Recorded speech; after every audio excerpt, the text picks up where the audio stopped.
Hello traders! In this video, we will have a look at different types of trading environments.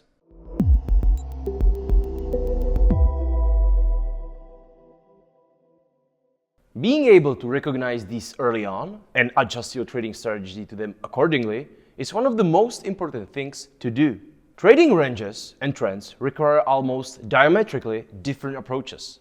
But before you go into that, let's cover some basics and demonstrate how they look. What is the trend? Simply put, the trend is when the price is going either up or down. To give this more technical explanation, an uptrend is represented by higher highs and higher lows. If we look at the chart that shows higher highs and higher lows, we can see that lows and highs are made by a pattern of 3 candlesticks next to each other. These are called swing highs and swing lows. Swing low is made when price makes a low on the second candle and first and third candles are not exceeding that low. The same goes for swing high, which is made when the price makes a high on the second candle and the first and third candles are not exceeding that high. So as you can see on this example of an uptrend, when price slows down and creates pullback lower, swing low is made and price move higher. Lower lows and lower highs represent a downtrend.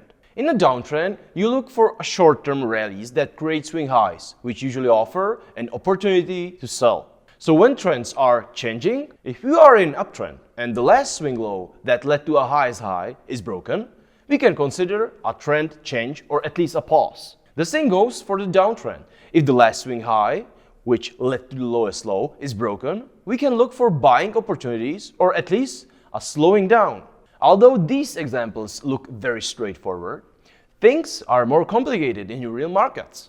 Swing highs and lows are often violated, yet price continues in its direction. There are several reasons why this might happen, and it is something that we will cover in future videos. In a trending market, we can use different indicators to help stay in the trends. The most popular ones are moving averages, Ichimoku cloud, MACD, and they are used for building different trend following strategies.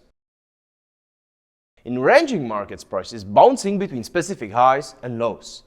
The high is acting as resistance and low is acting as support. Ranging markets are also called sideways or bracketing markets.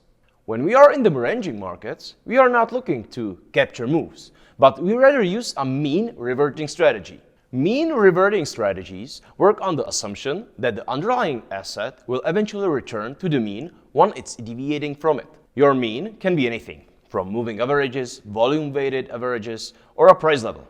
From this mean, you calculate standard deviations. Once the price reaches those standard deviations, you can bet on the return to the mean. The problem with mean reverting strategies is that the market can start trending, and you will get caught on the wrong side of the market. One of the most popular mean reverting indicators are Bollinger Bands, RSI, or stochastics. So it is better to follow trends or mean reverting. That is up to you and your personal preference. In general, markets are more ranging than trending, but a lot of money can be made in huge trends. Alright traders, this is it for the video. I hope you have enjoyed this video, and if you have any questions or you are struggling with something or you are just interested in something, just let your comment down below. Please don't forget to subscribe our YouTube channel, and I wish you steady and see you next time.